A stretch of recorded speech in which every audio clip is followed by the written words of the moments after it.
Attention is rarely accidental, but it is often misinterpreted, and this misinterpretation shapes how people understand moments that quietly but decisively alter their internal landscape. When something holds your focus without effort, without persuasion, without the familiar pull of reward or fear, the habitual explanation is curiosity, an interest sparked by novelty, mystery, or desire. Curiosity is socially acceptable, psychologically safe, and intellectually manageable. It implies choice. It suggests that attention is an active movement outward, a voluntary reaching towards something external that promises stimulation or meaning. Yet this explanation is incomplete and, for certain moments, fundamentally inaccurate. In many cases, attention is not reaching outward at all. It is responding inwardly to something that has already begun reorganizing beneath conscious awareness. What feels like discovery is more accurately recognition. The experience is not additive, it is revelatory. The encounter does not initiate a shift, ignite a process, or awaken a dormant faculty. It exposes a process already in motion, one that began prior to language, prior to conscious intent, and prior to any narrative the self might later construct to explain it. Long before words form around the experience, the nervous system updates its internal models. This updating does not announce itself. It does not arrive with emotion, insight, or belief. It occurs quietly, structurally, at the level where perception itself is organized. Sensory weighting changes. Pattern thresholds adjust. What once registered as background noise becomes signal, and what once appeared coherent begins to fracture under closer resolution. This is not a philosophical event. It is a biological one. Perception begins to reorganize without consulting identity, without negotiating with belief systems, without asking whether the existing worldview is prepared to accommodate the change. Identity, after all, is a narrative structure built on previous perceptual assumptions. It cannot authorize a reorganization that invalidates its own premises. By the time awareness notices that something is different, the change has already crossed a point of no return. This is why such moments often carry a sense of inevitability rather than choice. People frequently report that they did not decide to see differently. They simply noticed that they could no longer see the same way. The language of choice collapses here because choice implies alternatives that are still perceptually viable. Once perception has reorganized, the previous configuration is no longer fully accessible. It can be remembered, described, even imitated behaviorally, but it cannot be inhabited in the same way. Nothing is being added in these moments. No new layer of meaning is installed. No hidden capacity is activated. There is no upgrade in the mystical sense, no external force intervening to bestow insight. Conscious awareness is simply catching up to a configuration that has already changed at a deeper level. The delay between structural change and conscious recognition is crucial. It explains why people often feel disoriented, unable to articulate what has happened, and resistant to frameworks that attempt to explain the shift too quickly. Explanation arrives after the fact, and when it arrives prematurely, it distorts. This also explains why such experiences feel irreversible. Irreversibility here does not imply punishment, destiny, or spiritual consequence. It is not that one is forbidden from returning to a previous state. It is that the nervous system does not unlearn a more accurate pattern once it has stabilized.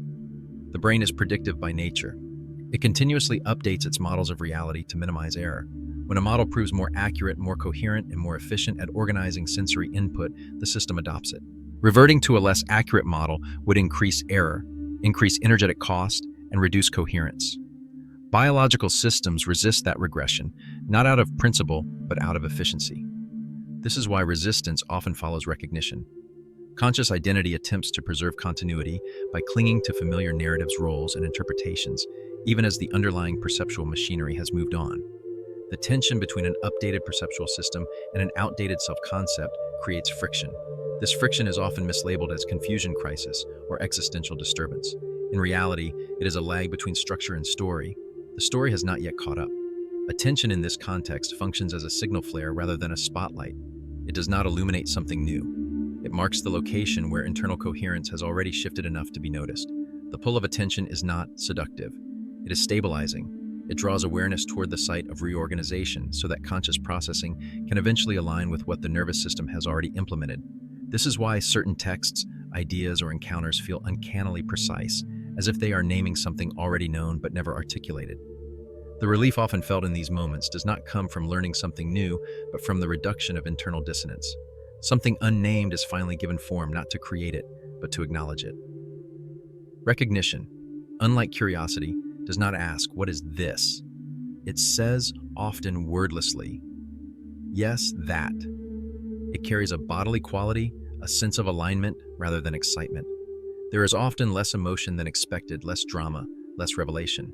Instead, there is a quiet settling accompanied by the subtle understanding that something has ended, even as nothing obvious has begun. Because this process unfolds beneath conscious awareness, it cannot be fully controlled, timed, or replicated. Attempts to force it misunderstand its nature. Attempts to reverse it misunderstand biology. The nervous system adapts to reality as it perceives it. When perception becomes more accurate, adaptation follows. Conscious awareness, narrative identity, and belief systems are downstream of this process, not its drivers. This inversion is unsettling because it challenges the assumption that we are authors of our own attention, that we decide what matters and why. In truth, attention often reveals what has already begun to matter at a level deeper than decision. To recognize this is not to surrender agency, but to locate it more accurately. Agency does not initiate every change. Sometimes it integrates what has already occurred, and once perception reorganizes at a structural level, integration becomes the task, not reversal. The question is no longer whether the shift will happen, but how consciously, gently, and coherently it will be lived. What is often labeled as energy is rarely understood with enough precision to be useful. In common language, it becomes a vague container for personality traits, moral judgments, spiritual worth, or emotional states. Someone is described as having good energy or bad energy as if it were an inherent quality of character or a fixed attribute of identity. This framing creates confusion and defensiveness because it collapses multiple layers of human functioning into a single moralized label. In reality, what people are responding to when they speak about energy is not identity at all. It is signal. Signal is a composite output generated by the nervous system in real time. It emerges from nervous system tone, emotional regulation, attentional focus, perceptual clarity, and internal coherence. It is not who you are. It is how your system is broadcasting in this moment. Identity, by contrast, is a narrative overlay constructed after the fact. It is the story the mind tells about continuity, meaning, and selfhood. Signal precedes identity. It always has. Before a person speaks, before they act, before they explain themselves, their nervous system is already emitting information. This information is picked up implicitly by other nervous systems through posture, microexpression, timing, gaze, vocal tone, and countless subtle cues that never enter conscious awareness. When signal shifts, others register it immediately, often without knowing how or why. This is why people sense change before it is articulated. They may say you feel different, distant, clearer, or harder to read, not because your personality has been replaced, but because the output pattern has changed. The broadcast no longer matches the historical signal they had calibrated to. Nothing about your essential self has been erased. No core value has been removed. No identity has been invalidated. The signal has reorganized. Signal always moves faster than interpretation. It moves faster than language because it does not require symbolic processing. It moves faster than behavior because it shapes behavior before action occurs. It moves faster than explanation because explanation is a retrospective activity. The nervous system emits, other nervous systems receive. Only afterward does the mind attempt to make sense of what has already been felt. This sequencing matters. When people confuse signal with identity, they experience the perception of change as a threat. If others respond differently, the mind assumes judgment or rejection. If familiar dynamics shift, identity searches for blame. Defensiveness arises not because something is wrong, but because the narrative layer is trying to protect continuity in the face of altered output. Understanding signal as output rather than essence dissolves this conflict. It allows recalibration without self-attack. You do not need to defend who you are when what has changed is how your system is organized. Nervous system tone alone can alter an entire relational field. A system that is chronically vigilant broadcasts sharpness, urgency, or contraction, even when the person intends warmth. A system that has settled into regulation broadcasts spaciousness, clarity, and reduced reactivity without any deliberate effort to appear calm. Emotional regulation further shapes signal by determining how quickly internal states resolve. A system that metabolizes emotion efficiently emits stability. One that loops emotion emits turbulence. Attentional focus modulates signal by directing what is amplified and what is ignored. A scattered attentional field produces noise. A coherent attentional field produces clarity. None of this is moral. None of it is personal in the way identity assumes. It is physiological and functional. When coherence increases, signal simplifies. There is less contradiction between what is felt, what is perceived, and what is expressed. This simplification is often misread as withdrawal or aloofness by those accustomed to higher levels of expressive noise. In truth, there is simply less interference. Because signal is pre-verbal, it bypasses conscious filtering. You cannot explain your way out of a signal shift, nor can you talk others into perceiving you as you were. Their nervous systems respond to what is present, not to your narrative about it. This is why attempts to reassure, justify, or contextualize often fail after a shift. Language arrives too late to override what has already been registered somatically. This can feel unfair until it is understood correctly. Others are not refusing to understand you. They are responding accurately to the information available to them. When you understand this, self-conflict diminishes. You stop trying to force continuity where it no longer exists and stop interpreting altered feedback as rejection. Recalibration becomes possible. Recalibration does not mean reverting. It means allowing identity, behavior, and communication to gradually align with the new signal rather than fighting it. This process takes time because identity is conservative. It resists rapid change to preserve psychological stability. But signal does not wait. It updates as soon as internal organization changes. The gap between signal and story is where discomfort lives. Closing that gap gently is the work. When signal is understood as output, responsibility becomes clear without becoming heavy. You are responsible for regulation, coherence, and clarity, not for maintaining others' comfort with your previous broadcast. You are not obligated to perform familiarity to stabilize someone else's expectations. At the same time, understanding signal allows compassion. You recognize that others' reactions are not personal attacks, but automatic responses to altered input. This reframes relational tension as calibration lag rather than conflict. Over time, systems adapt. Nervous systems recalibrate to new baselines when given consistency. What feels disruptive now becomes neutral, later then familiar. Signal stabilizes, identity follows. Language catches up. The mistake is trying to resolve this sequence out of order. Explanation cannot precede embodiment. Identity cannot precede signal. When the order is respected, integration happens without force. Nothing about who you are needs to be defended. Nothing essential has been lost. What has changed is the broadcast, and broadcasts can be refined without self-erasure. Understanding this restores agency at the correct level. You stop negotiating with identity and start working with physiology, attention, and coherence. From there, everything downstream reorganizes naturally. The nervous system does not merely react to the world as a passive receiver of stimuli. It is an active, predictive, self-updating system that continuously samples, filters, weights, and transmits information in order to maintain internal coherence and biological efficiency. At every moment, it is answering a single underlying question. Is this environment predictable enough to regulate within, or does it require heightened effort to remain stable? This process occurs far below conscious thought. Long before an experience is labeled as pleasant, stressful, inspiring, or draining, the nervous system has already assessed its informational cost. When sensitivity increases, what changes is not emotional fragility or psychological openness in the naive sense. What changes is resolution. The system begins detecting finer discrepancies between signal and noise, between coherence and distortion, between what is internally aligned and what requires constant correction to tolerate. Increased sensitivity is therefore not a loss of resilience. It is an increase in accuracy. Just as a higher resolution instrument detects fluctuations, a coarse instrument cannot. A more finely tuned nervous system perceives inconsistencies that were previously smoothed over by lower resolution processing. This shift is often misunderstood because cultural narratives equate sensitivity with weakness. Sensitivity is framed as being easily overwhelmed, emotionally reactive, or insufficiently defended against the world. In biological terms, however, sensitivity simply refers to the threshold at which differences are detected. A system with low sensitivity misses subtle inconsistencies and therefore experiences the world as flatter, simpler, and often more tolerable, not because it is more aligned, but because it is less precise. When sensitivity increases, the world does not suddenly become harsher. It becomes more accurately rendered. Increased resolution reveals incoherence that was always present but previously averaged out. Conversations that once felt neutral begin to feel subtly dissonant. Environments that once felt manageable now register as energetically expensive. This is not because they have changed, but because the system has stopped compensating automatically. Certain environments feel draining, not because they are morally bad, spiritually contaminated, or intentionally harmful, but because they are noisy. Noise in this context refers to inconsistent signals, conflicting demands, rapid context switching, unresolved emotional residue, and constant low-grade unpredictability. A nervous system operating at higher resolution must expend energy to continuously correct against this noise in order to remain regulated. That correction costs metabolic resources. When awareness increases, the cost becomes perceptible.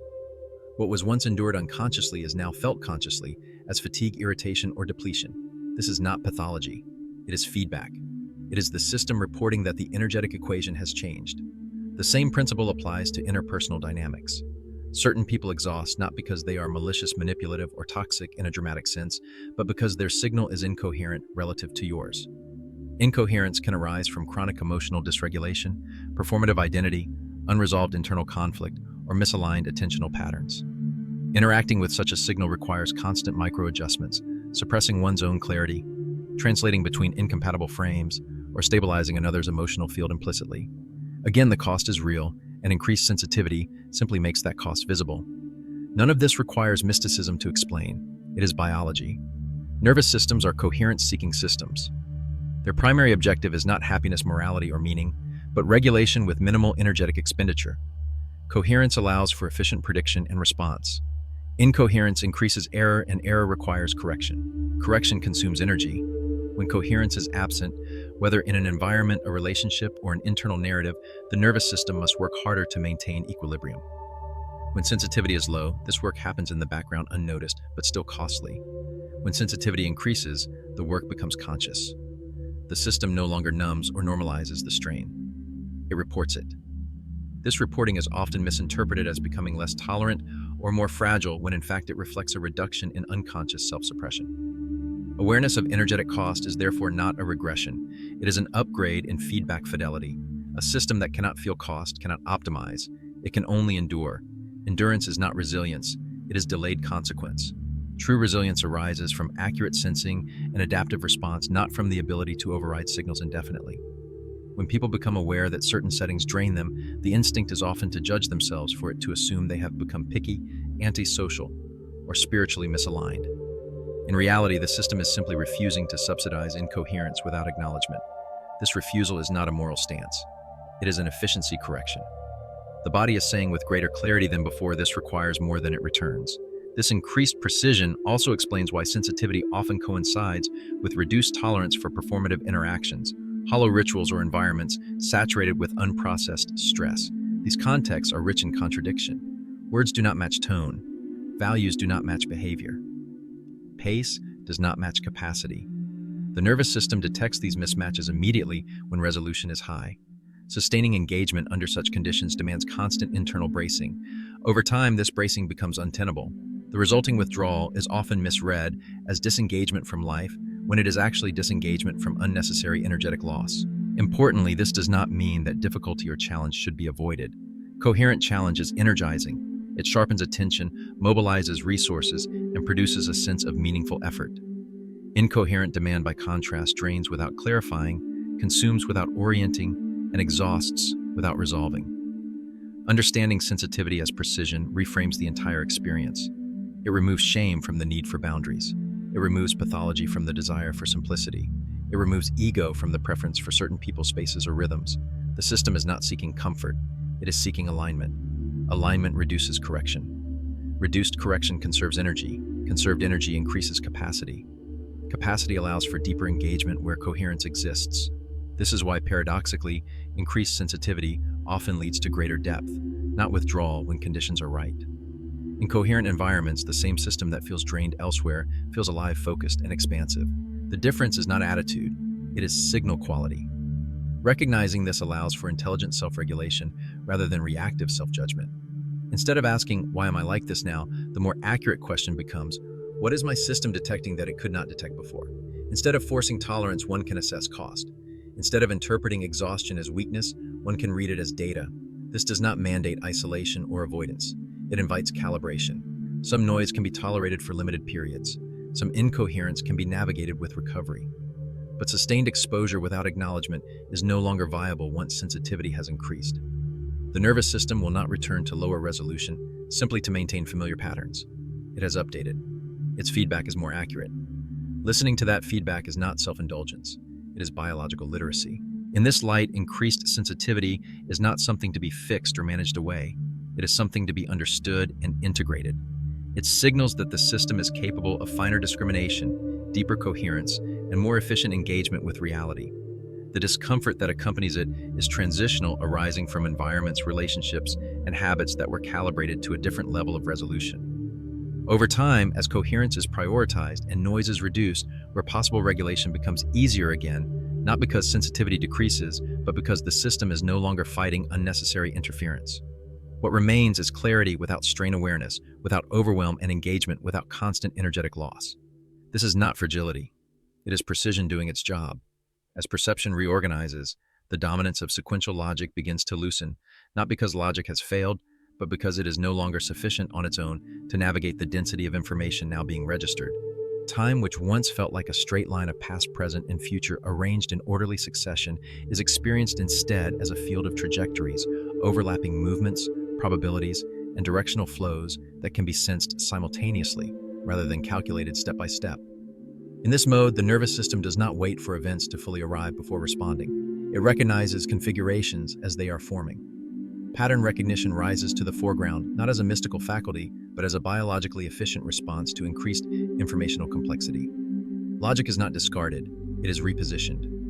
Rather than serving as the primary engine of action, it becomes a tool for verification, articulation, and communication after recognition has already occurred.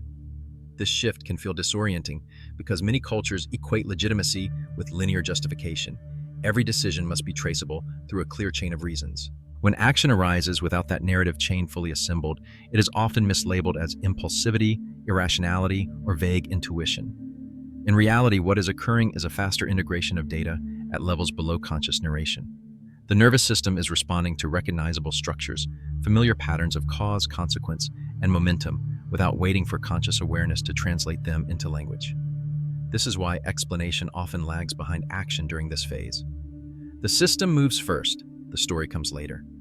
Historically, this capacity has been mythologized as prophecy or foresight, but stripped of mystique, it is better understood as trajectory perception, the ability to sense where a system is already moving based on its current configuration. When enough variables are visible at once, outcomes are not guessed, they are inferred directly. This does not guarantee certainty, nor does it eliminate error, but it does reduce dependence on sequential trial and error reasoning.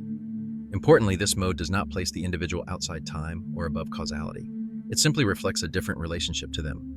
Instead of moving blindly from moment to moment, the system becomes aware of directional pressure, of what is being amplified, what is destabilizing, and what is approaching resolution. Actions taken from this awareness may appear sudden or unjustified to others, but internally they feel proportionate, timely, and aligned with what is already unfolding. The challenge is not learning to trust this mode blindly, but learning to integrate it with conscious reasoning so that recognition and explanation can coexist. When misunderstood, this shift can lead to self-doubt or social friction. When understood, it allows for more accurate timing, less wasted effort, and a clearer distinction between hesitation, born of genuine uncertainty, and delay imposed by outdated cognitive habits. In this sense, the reorganization of perception is not an abandonment of rationality, but an expansion of it, one that acknowledges that not all knowing arrives in sentences, and not all understanding moves at the speed of language. Fear does not disappear after perceptual reorganization, and expecting it to do so is one of the most persistent misunderstandings of this phase. What disappears is not the sensation itself, but its authority. Prior to reorganization, fear operates as a command structure. It functions as a stop signal halt movement, narrow perception collapse options, and default to preservation at all costs. In that configuration, fear is not merely informative, it is directive. It tells the system what reality is and how to respond to it. The nervous system interprets the sensation of contraction as evidence of danger, and cognition rapidly builds narratives to justify withdrawal, control, or compliance. Fear governs perception, and perception governs action. After perceptual reorganization, this hierarchy changes. Fear remains present as a physiological and emotional signal, but it no longer occupies the top of the decision-making stack. The sensation is still registered sometimes, even more clearly than before, but it is no longer automatically equated with threat. Instead, it is treated as data information about uncertainty, instability, exposure, or novelty. The body reports, awareness evaluates. This shift is subtle but profound. The same sensation that once shut down movement now invites inquiry. Rather than asking, "How do I stop this feeling?" the system asks, "What is this signal indicating?" Fear transitions from command to input. This does not make the individual fearless. In many cases, sensitivity to fear actually increases because the system is no longer suppressing or bypassing it. What changes is interpretation. Discernment develops between genuine danger situations that threaten physical integrity, long-term stability, or fundamental well-being, and ego-based protection, which is oriented around maintaining identity, predictability, control, or social positioning. Ego-based fear is often loud, repetitive, and narrative-heavy. It relies on imagined futures, rehearsed catastrophes, and borrowed expectations. Genuine risk signals, by contrast, are often quieter, cleaner, and time-bound. They arise in response to present-moment conditions and resolve when appropriate action is taken. Before reorganization, these two signals are easily conflated. The nervous system treats loss of status, uncertainty of outcome, or exposure of vulnerability as equivalent to physical threat. After reorganization, the system begins to differentiate. The sensation of fear may still arise in both cases, but it no longer carries the same interpretive weight. The narrative loses control. Stories about what the fear means are no longer accepted automatically. This creates a temporary gap between sensation and response. In that gap, choice becomes possible. Fear can be felt without being obeyed. This is why many people describe a sense of increased spaciousness even in the presence of discomfort. The system is no longer collapsing around the signal. Instead, it is holding it within a wider field of awareness. Importantly, this reclassification does not lead to recklessness. In fact, it often produces more accurate risk assessment. When fear is no longer inflated by identity protection, the nervous system can respond proportionally. Real danger is met with clarity and decisive action, not panic. Uncertainty is tolerated without premature closure. Discomfort is allowed without immediate avoidance. This is not courage in the performative sense, nor is it emotional suppression. It is functional neutrality. Fear is allowed to exist without being given veto power over perception and behavior. Many people misinterpret this phase as emotional detachment or numbness, but it is neither. The emotional landscape remains intact. What changes is governance. Fear no longer sets policy. It submits reports. This can initially feel unsettling because fear has often served as a primary orientation mechanism. Without its authority, familiar reference points dissolve. The individual may notice that choices are being made despite the presence of fear, not because fear has resolved, but because it is no longer decisive. This can generate confusion, especially in social contexts where fear-based hesitation is normalized and even rewarded. Others may interpret the change as indifference, impulsivity, or defiance. Internally, however, the experience is often one of increased congruence. Actions feel aligned with a deeper assessment of reality rather than dictated by reflexive avoidance. Over time, the nervous system learns that fear can be tolerated without catastrophe. This learning further reduces fear's grip not by eliminating the signal, but by weakening the assumption that it must be obeyed. The body still registers threat, uncertainty, and instability because these are inherent features of a dynamic environment. What dissolves is the reflex to equate these sensations with imminent harm. In this sense, fear does not vanish. It is demoted. It becomes one voice among many rather than the sole authority. This reorganization allows perception to remain open even in the presence of discomfort. It supports movement toward what is true rather than what is merely safe. And it reframes fear not as an enemy to be conquered or transcended, but as a neutral messenger whose information can be used wisely or disregarded as appropriate. This is not fearlessness. It is discernment. It is the capacity to feel fear fully without surrendering agency to it. It is the recognition that sensation does not equal command and that clarity does not require comfort. In this configuration, fear informs rather than governs, and perception regains its autonomy. Not all urgency is false, but most pressure is, and the difference between them is structural rather than motivational. Genuine urgency does not arise from threat scarcity narratives or imagined consequences. It arises from readiness, a specific convergence of internal conditions that briefly align to support movement. Clarity sharpens resistance, lowers energy, becomes available, and perception organizes around a viable trajectory. This configuration is not permanent. It emerges, stabilizes for a time, and then disperses as conditions change. Urgency in this sense is informational, not coercive. It does not shout. It does not demand. It simply indicates that a particular action is unusually supported in the present moment. Artificial pressure, by contrast, is manufactured through fear. It frames time as a weapon rather than a context. Act now or lose everything. Decide immediately or fall behind. Hesitate, and you will be punished by fate, by God, by the universe, by your future self. This form of pressure narrows perception and collapses choice. It bypasses discernment by invoking consequence. Spiritualized pressure is especially destabilizing because it disguises coercion as meaning. Destiny is invoked to override uncertainty. Miss this moment, and you have failed your path. This framing is not only inaccurate, it is neurologically dysregulating. The nervous system responds to threat by reducing complexity, not by increasing wisdom. Decisions made under pressure tend to preserve identity rather than align with reality. Genuine urgency does not rely on fear of loss because it is not concerned with preservation of narrative. It is concerned with alignment of conditions. When readiness is present, movement feels natural rather than forced. There may still be fear, uncertainty, or discomfort, but these do not carry ultimatum energy. There is no sense of being chased by time. Instead, there is a quiet recognition that something is available now that will not remain available in the same form. This is not because the universe is testing you, but because systems are dynamic. Configurations change, energy reallocates, attention shifts. A window closes not as punishment, but as consequence of movement elsewhere. Importantly, the closing of one window does not represent failure or loss of worth. It represents a change in shape. Opportunity is not a moral event. It does not reward the deserving or punish the hesitant. It simply reflects current conditions. When readiness dissipates, forcing action does not recreate it. It produces strain. Delay in this context is not disobedience. It is information. Sometimes delay indicates insufficient clarity. Sometimes it indicates depleted energy. Sometimes it reflects competing integrations still underway. None of these are errors. Treating them as such leads to self-coercion, which mimics artificial pressure internally, even when no external force is present. This is why discernment between urgency and pressure is critical after perceptual reorganization. The system becomes more sensitive to misalignment, and coercive timing feels especially corrosive. Real urgency feels clean. Artificial pressure feels noisy. One expands perception, the other contracts it. One respects the nervous system state, the other attempts to override it. Readiness cannot be threatened into existence. It can only be recognized. And because readiness is temporary, it is tempting to frame its disappearance as loss. But disappearance does not mean exclusion. It means reconfiguration. The same underlying movement will often reappear later through a different door with different constraints requiring different capacities. Nothing essential is lost. Only the form changes. Understanding this removes the moral weight from timing. There is no cosmic penalty for waiting. There is no virtue in rushing. There is only responsiveness to what is actually present. When urgency is real, it does not need justification. When pressure is present, it always comes with a story.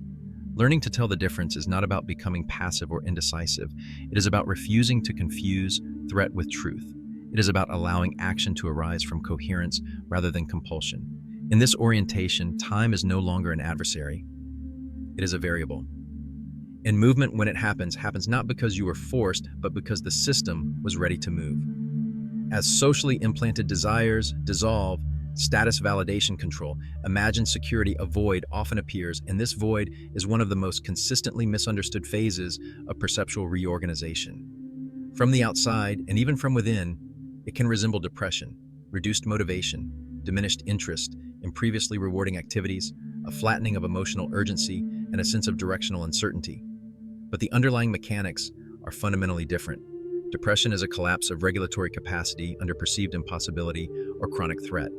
What occurs here is not collapse, but disengagement. The old motivational architecture is shutting down because it no longer produces credible signal. The system is not failing. It is refusing to run on incentives it can no longer believe in. For most of a lifetime, motivation is scaffolded by externalized drivers absorbed unconsciously through social conditioning. Status promises safety through hierarchy. Validation promises belonging through approval. Control promises stability through prediction. Imagined security promises relief from uncertainty through accumulation. These drivers function adequately in a narrow band of perception, but they depend on a shared fiction that worth, safety, and meaning can be outsourced to symbols and outcomes. When perception reorganizes, this fiction becomes visible, not intellectually rejected, but biologically unsupported. The nervous system stops receiving reward from signals it now recognizes as representational rather than real. Dopamine loops weaken not because pleasure is forbidden, but because the prediction error becomes too large. The payoff no longer matches the cost. When this happens, motivation does not smoothly transfer from old drivers to new ones. There is a gap. The void is that gap. It is the interval between disengagement from borrowed incentives and the stabilization of intrinsic alignment. In this interval, the system appears idle, but it is not inactive. It is recalibrating. Directional signals are being stripped of noise. Previously, action was propelled by avoidance and pursuit mechanisms calibrated to social threat and reward. Now those mechanisms are offline, and the system has not yet learned what to move toward without coercion. This is why the void feels unsettling. Human cultures are not designed to tolerate motivational silence. Stillness is interpreted as pathology. Lack of striving is interpreted as failure. But what is actually happening is clarification. The system is testing what remains compelling when external pressure is removed. Importantly, this phase cannot be bypassed without reintroducing distortion. Attempts to force motivation during this period often lead to compulsive productivity, spiritualized purpose chasing, or premature identity construction. These are not solutions. They are substitutions. They recreate the old engines with new labels. The void resists this because it is not an absence of content, but an absence of false alignment. Nothing has replaced the old drivers yet because nothing credible has emerged. This is not a problem to be solved. It is a condition to be endured. The nervous system is conservative when recalibrating. It will not commit energy until it detects coherence. This is adaptive. Acting without alignment would recreate fragmentation. The temporary loss of ambition, desire, or narrative momentum is therefore not regression. It is restraint. The system is protecting itself from misdirection. This distinction matters because misdiagnosing clarification as collapse leads to unnecessary intervention. When the void is treated as depression, the response is often to stimulate motivation artificially through pressure comparison, chemical amplification, or meaning overlays. These interventions may restore activity, but they do so by overriding the recalibration process. The result is often a return of movement without satisfaction, action without resonance, effort without traction. The system becomes busy again, but misaligned. In contrast, when the void is recognized accurately, it is allowed to complete its function. Over time, new drivers begin to emerge not as fantasies of arrival, but as signals of fit. Curiosity returns without agenda. Movement arises without justification. Engagement becomes quieter but more stable. Motivation is no longer fueled by fear of insufficiency or hope of validation. It is fueled by responsiveness to what is actually present. This shift can feel anticlimactic because it lacks drama. There is no replacement myth, no grand purpose download. Alignment does not announce itself. It stabilizes gradually as the system learns what it can trust. The absence of urgency during this phase is another reason it is misread. Without pressure, action feels optional. Without threat, delay feels permissible. This contradicts deeply ingrained beliefs about productivity and worth, but the system is not lazy. It is selective. It is learning to move only when movement is real. The void, then, is not emptiness. It is silence after noise. It is the space required for signal differentiation. Just as vision adjusts when leaving a brightly lit room, motivation adjusts when leaving a reward-saturated culture. At first, nothing seems visible, then contrast returns, shapes emerge. Direction clarifies. What was once driven by comparison is replaced by orientation. What was once fueled by avoidance is replaced by interest. This transition cannot be rushed because it is not cognitive, it is regulatory. The nervous system must learn through experience that it can survive and function without external compulsion. Only then does intrinsic alignment become trustworthy. Until that point, the void serves a necessary role. It prevents premature commitment. It interrupts automatic striving. It dismantles the illusion that constant desire is synonymous with life. In this light, the void is not something to escape. It is something to pass through with accuracy. Confusing it with depression collapses nuance and invites unnecessary fear. Recognizing it as recalibration restores patience. Nothing is wrong, nothing is missing. The system is not empty. It is shedding borrowed engines and waiting intelligently for direction that does not require force. When perceptual accuracy increases, the nervous system begins to reject patterns that once appeared meaningful but were structurally hollow, and this rejection is often misinterpreted as negativity, arrogance, or withdrawal. In reality, it is neither a moral judgment nor an intellectual position. It is sensory feedback. Systems designed to regulate for coherence cannot indefinitely tolerate incoherence once it becomes perceptible. Conversations that once felt engaging begin to feel scripted, not because the people involved have changed, but because the predictive loops become visible. You can hear where the sentence is going before it arrives. You can sense the emotional transaction underneath the words. Media feels repetitive not because it lacks novelty, but because novelty has been replaced by variation within a narrow band of the same emotional triggers. Outrage, reassurance, aspiration, fear. Rituals feel empty, not because tradition has no value, but because repetition without contact no longer produces signal. None of this is cynicism. Cynicism is a defensive posture that assumes emptiness everywhere as a way to avoid disappointment. What is happening here is the opposite. The system is no longer willing to pretend fullness where there is none. That refusal is not ideological, it is regulatory. Dissonance in this context is not a personality flaw or a sign of maladjustment. It is information. It signals a mismatch between what is being presented and what is being registered. When the nervous system detects incoherence, it generates discomfort, not to punish but to inform. This is the same mechanism that produces nausea in response to spoiled food or dizziness in response to sensory mismatch. The discomfort is functional. It says this does not align. Before perceptual reorganization, self-deception often serves as a stabilizing strategy. Humans are remarkably capable of overriding sensory data in order to maintain belonging, predictability, and identity. We learn to nod along, to laugh on cue, to invest attention in narratives that do not resonate, because doing so maintains social equilibrium. This capacity is adaptive in early development and complex societies, but it has limits. When perceptual accuracy increases, those overrides become metabolically expensive. The cost of pretending exceeds the benefit of fitting in. At that point, the system does not debate, it disengages. This disengagement is frequently misread as superiority, as though the individual now considers themselves above others. That interpretation mistakes outcome for intent. The inability to re-engage with false coherence does not arise from judgment, but from loss of access. The old stabilizing illusion no longer works. Just as you cannot convincingly pretend not to see once your eyes have adjusted to the dark, you cannot unsee structural emptiness once it becomes perceptible. This is why attempts to go back often fail. People try to force themselves to enjoy what they used to enjoy, to care about what they used to care about, to participate with the same enthusiasm. The effort feels exhausting because it requires suppressing accurate signal. The nervous system resists this suppression, not out of stubbornness, but because doing so would degrade its internal models. Accuracy, once achieved, becomes a baseline. Importantly, this does not mean that meaning disappears. It means that meaning must be real. Surface coherence is no longer sufficient. The system begins to require depth responsiveness and mutual presence.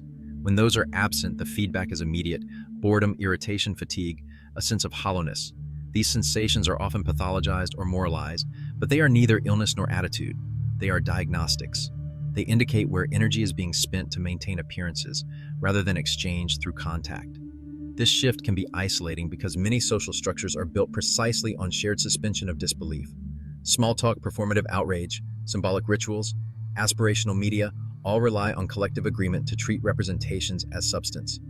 When an individual can no longer participate in that agreement, friction arises, not because they are rejecting others, but because the underlying contract has changed unilaterally. This is also why explanations rarely help. Saying this feels hollow to me often sounds like criticism, even when none is intended. Language lags behind perception, and social systems tend to defend coherence by questioning the perceiver rather than the pattern. Yet from a systems perspective, what is happening is straightforward. Increased resolution reveals artifacts. What once looked smooth now reveals pixels. What once felt rich now reveals redundancy. The discomfort that follows is not a call to withdraw from life, but a call to renegotiate engagement. The system is asking, where is their actual exchange? Where is their unpredictability, responsiveness, mutual influence? Where is signal being generated rather than recycled? Over time, attention naturally migrates toward those contexts, even if they are fewer, quieter, or less socially rewarded. This migration is not a rejection of humanity or culture. It is a refinement of contact. And while it may temporarily reduce tolerance for many environments, it also increases sensitivity to subtle forms of coherence, moments of unscripted honesty, shared silence, genuine curiosity, creative play without outcome fixation. These may not look impressive, but they register deeply. The key point is this: losing the ability to stabilize yourself through false coherence is not a defect. It is not a failure to cope. It is a sign that coping through distortion is no longer viable. The nervous system has upgraded its criteria. It will no longer trade accuracy for comfort. That does not make life easier in the short term, but it makes alignment possible in the long term. What feels like alienation is often the early stage of recalibration. The system is learning where it can actually rest without pretending. Relationships often change without confrontation because the organizing principle has shifted. Resonance begins to replace obligation. Alignment is no longer maintained by shared history roles or agreements made under earlier conditions. It is maintained by present coherence. When that coherence changes, the relational field adjusts automatically without requiring conflict to justify the movement. Some connections deepen with surprising ease. Conversation becomes simpler. Presence requires less effort. Silence is no longer awkward. These relationships were not created by the shift, but revealed by it. They were already structurally compatible. Increased accuracy simply removed interference. Other connections dissolve just as quietly. There is no argument, no betrayal, no dramatic ending. Contact thins. Responses slow. The energy required to maintain the connection becomes noticeable, then unsustainable. This is often misinterpreted as coldness, avoidance, or abandonment. In reality, the system is responding to mismatch, not to grievance. History alone no longer sustains alignment. Shared memories, past support, or previous intensity cannot compensate for present incoherence once it becomes perceptible. This does not invalidate what was real before. It simply acknowledges that coherence is not static. People change. Nervous systems recalibrate. Fields shift. When frequency diverges, maintaining proximity requires distortion. The system resists distortion once accuracy increases. This resistance is often painful because social conditioning equates continuity with loyalty and separation with failure. Ending or loosening a connection without a clear offense can feel illegitimate, even cruel. Yet forcing coherence where it no longer exists generates chronic tension that erodes trust more quietly and more destructively than distance ever could. Framing these changes as personal rejection or moral failure adds unnecessary suffering. In many cases, no one is wrong. No one has failed. The relational configuration that once made sense no longer does. That is not a verdict on character. It is a description of dynamics.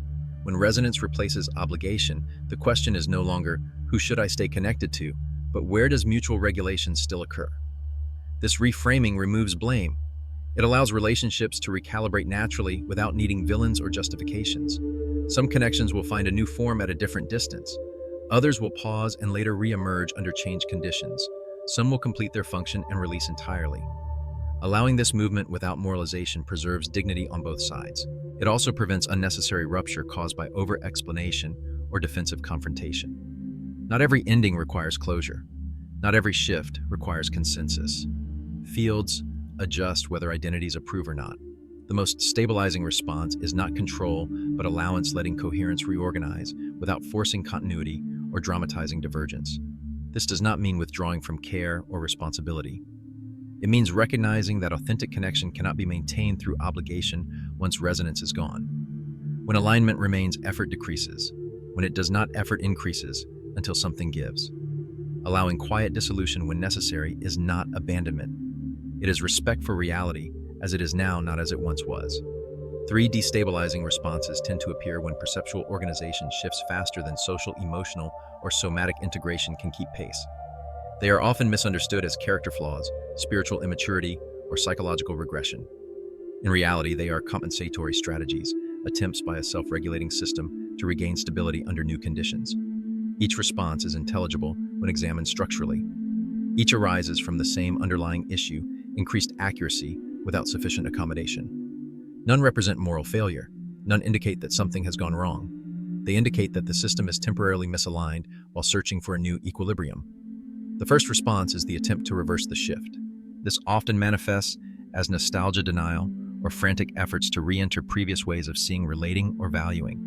The individual may try to resurrect former beliefs, habits, identities, or relational patterns that once provided coherence. There may be a return to familiar narratives, rituals, or social roles in the hope that stability will reappear if the old configuration can be restored. This impulse is understandable. Prior organization was functional. It supported regulation, belonging, and meaning. When it dissolves, the nervous system registers loss before it registers possibility. The problem is not the desire for stability, but the direction of the attempt. Perceptual reorganization at a structural level is not a preference that can be toggled off. Once a system has updated its internal models to higher resolution patterns, attempting to operate as if those patterns are unseen creates internal conflict. The system is asked to accept distortions it can now detect. This generates tension fatigue and often shame because the individual interprets the difficulty as personal weakness rather than structural impossibility. Reversal attempts fight irreversibility, not in a mystical sense, but in a biological one. The brain does not easily discard more accurate predictive models once they have stabilized, because doing so would reduce adaptive efficiency. Efforts to go back therefore require constant suppression of perception, which is metabolically expensive and psychologically destabilizing. The result is not restoration, but friction. The second response is to skip integration by chasing constant expansion. Here, the discomfort of destabilization is avoided not by returning to the old, but by accelerating toward the new without consolidation. The individual pursues continuous insight, stimulation, novelty, or transcendence, often framing this as growth, awakening, or evolution. There is a sense that forward motion itself will resolve the discomfort, that more understanding will stabilize what feels unsettled. while expansion is not inherently problematic, bypassing integration fragments coherence. The nervous system requires periods of consolidation to incorporate new perceptual organization into action relationship and self-regulation. Without this, insights accumulate faster than they can be embodied. The individual may experience cognitive clarity alongside emotional volatility or spiritual language alongside practical disorganization. There is often a sense of being perpetually on the edge of something without arriving anywhere inhabitable. This is not because the expansion is false, but because it is unsupported. A system cannot remain indefinitely in an exploratory state without restabilizing. Doing so keeps it in a chronic state of arousal, which eventually degrades precision rather than enhancing it. Skipping integration is not a sign of ambition or transcendence. It is a strategy to avoid the vulnerability of inhabiting a partially formed configuration. The third response is total isolation, often justified as protection of sensitivity or preservation of clarity. As perceptual accuracy increases, environments and interactions that were once tolerable may become overstimulating or draining. Isolation appears to offer relief by reducing noise and minimizing regulatory demands. In the short term, this can be stabilizing. In the long term, it becomes dysregulating. Human nervous systems are not designed to self-regulate in complete isolation. Co-regulation is not optional, it is foundational. Without external feedback, internal signals lose calibration. Sensitivity increases further, but without corrective reference points, it becomes brittle rather than precise. Isolation also removes the opportunity for integration through relationship, which is where perceptual shifts are tested, refined, and stabilized. When isolation becomes the primary strategy, it often masks fear of distortion, misunderstanding, or overwhelm. While understandable, it prevents the system from learning how to maintain coherence in contact with complexity. None of these responses are errors in the moral sense. They are not evidence of failure, weakness, or lack of discipline. They are predictable outcomes of pressure applied to a system undergoing reorganization. Pressure distorts adaptation. When pressure is removed, when urgency, self-judgment, and imposed narratives are reduced, the system begins to self-correct. Reversal attempts soften as the individual accepts irreversibility without panic. Expansion slows naturally as integration becomes possible. Isolation loosens as the system learns which forms of contact are regulating rather than depleting. Correction does not require effortful fixing. It requires allowance. Misalignment resolves when the system is permitted to move at its own rate, to test new configurations incrementally, and to recalibrate without threat. Stability does not come from forcing coherence, but from letting coherence emerge where it is sustainable. In this sense, destabilizing responses are not obstacles to alignment. They are signals indicating where pressure is being applied. Remove the pressure and the system reorganizes on its own. Synchronicity is often framed as evidence of supernatural orchestration, divine messaging, or an external intelligence intervening in human affairs. That framing is compelling because it preserves a sense of exceptionality. Something special is happening, something beyond ordinary causality. Yet this interpretation obscures what is actually occurring.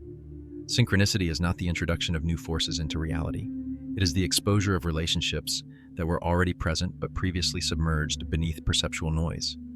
What changes is not the structure of the world, but the resolution at which it is being perceived. Correlation becomes visible when pattern recognition sharpens. Meaning does not descend from outside. It emerges from improved detection. Human perception normally operates under heavy filtering. The nervous system is designed to reduce complexity, not to register everything. It suppresses vast amounts of data in order to maintain functional stability. This filtering is adaptive, but it comes at the cost of precision. Many relationships between events, timings, behaviors, and outcomes are statistically real, yet experientially invisible because they fall below the threshold of attention. They are not dramatic enough, not emotionally salient enough, or not easily narrativized. When perceptual accuracy increases, these filters loosen. The system begins to register more variables simultaneously and to track their interactions over time. What once appeared random now appears patterned, not because randomness has disappeared, but because the observer's sampling rate has increased. Synchronicity in this sense is correlation crossing the threshold of notice. Two events align in timing, theme, or structure in a way that stands out against the background field. The mind, conditioned to assume independence unless proven otherwise, reacts with surprise. But surprise is not evidence of causation. It is evidence of expectation failure. The expectation was that events are mostly unrelated.